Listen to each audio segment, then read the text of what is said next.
در حالی که بازی‌های فوتبال در سراسر جهان موقتاً قطع شدند، فوتبالبازان و مخلصان زیاد از کشورهای گوناگون رقابت‌های فوتبالی تاجیکستان را تماشا می‌کنند و بازیگران تاجیک به آنها پیام و آرزوی شفا تقدیم می‌سازند.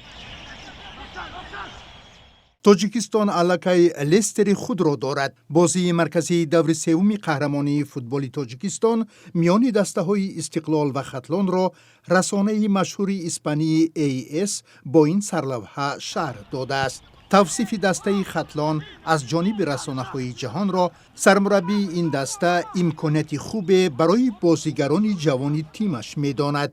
هست متخصصانی که نظارت میکنن میتوانند که از بازیگرانی که در چمپیونات تاجیکستان اشتراک میکنن اونها رو به دوره‌های خارجی تکلیف کنند. برای پیشرفت و رشد فوتبال برای دسته‌های منتخب تاجیکستان فکر میکنن یک پیشروی خوب میشود.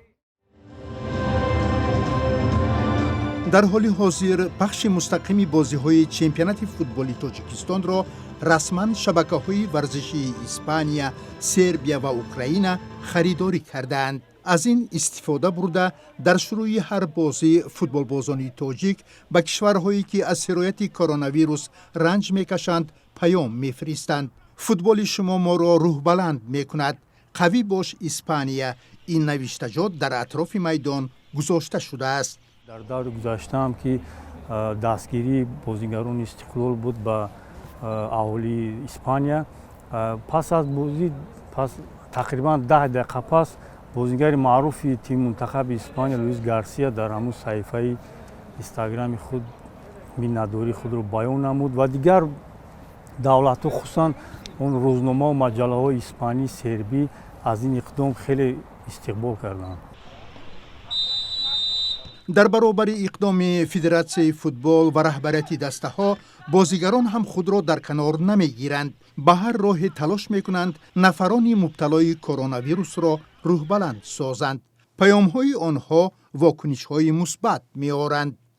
می‌بینیم چه طور در دیگر دولت‌ها که فوتبال نیست، در دیگر دولت‌ها که آدم‌ها از خانه برآمده نمی‌توانند، بسیار این حالت ما را غمگین می‌کند و چطوری که گفتم ما همیشه دعاگوی آنها هستیم. اگر بازی ما رو که پیشتر بود یک بازی پیش نگاه کرده بودید، من در پیراهن خود نوشتم من خواستم که با این به تمام جهانیان پیام خود را رسانم که ما بسیار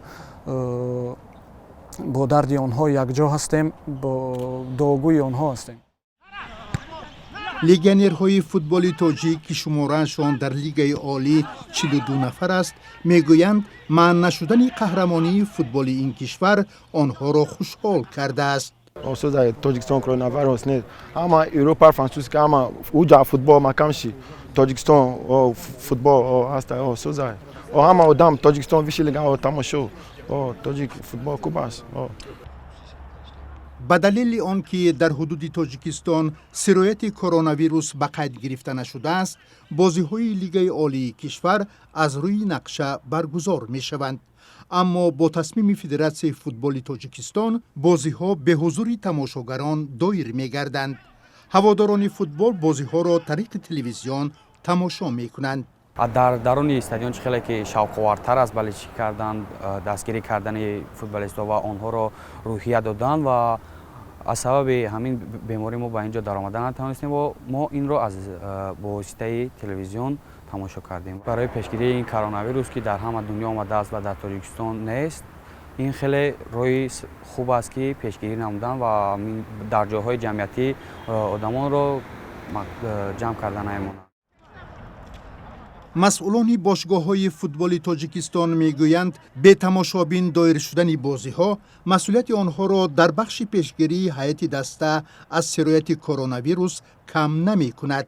از روزهای اولی که همین کسل پیدا شد در دسته ما همین خیلی یک جدی مناسبت می‌شود. هر یک بازیگران کارکنان دسته پیش از اون که با ورزشگاه با کار می‌بیاد از سنجش گذرانده می‌شود، حرارت آنها بعدی بازی از سنجش گذرانده می‌شود. آنها همون محلولی است که دستشون میشویند پیش از بازی کسی که وارد ورزشگاه می‌شود و آنها شبانه روزی از طرف این دکتران вай назорат карда мешаванд. Дар ин хусус ягон проблема нест. Дар як сатҳи хеле баланд ҳамин аз тарафи даста бозингарон, коркунӣ даста корҳои фаҳмондадиҳӣ, профилактика хеле хуб баромонда шудааст. бозии даври севуми қаҳрамонии тоҷикистон миёни дастаҳои истиқлоли душанбе ва хатлони бохтар ҳам бо шиёри «қавӣ бошед халқҳои бародар, мо барои шумо ва барои тамоми ҷаҳон дуо гӯем» шурӯъ шуд. ҳамчунин барои дастгирии пизишкони тамоми ҷаҳон ки муқобили пандемияи коронавирус мубориза мебаранд, дар минбари шимолии варзишгоҳ овезае бо навиштаҷоти «шумо қаҳрамонони воқеии даврони моед» гузошта шуд. дар қаҳрамонии футболи тоҷикистон баъди натиҷагирии се даври мусобиқа дастаҳои истиқлоли душанбе ва хатлони бохтар бо 7 имтиёзӣ пешсафанд.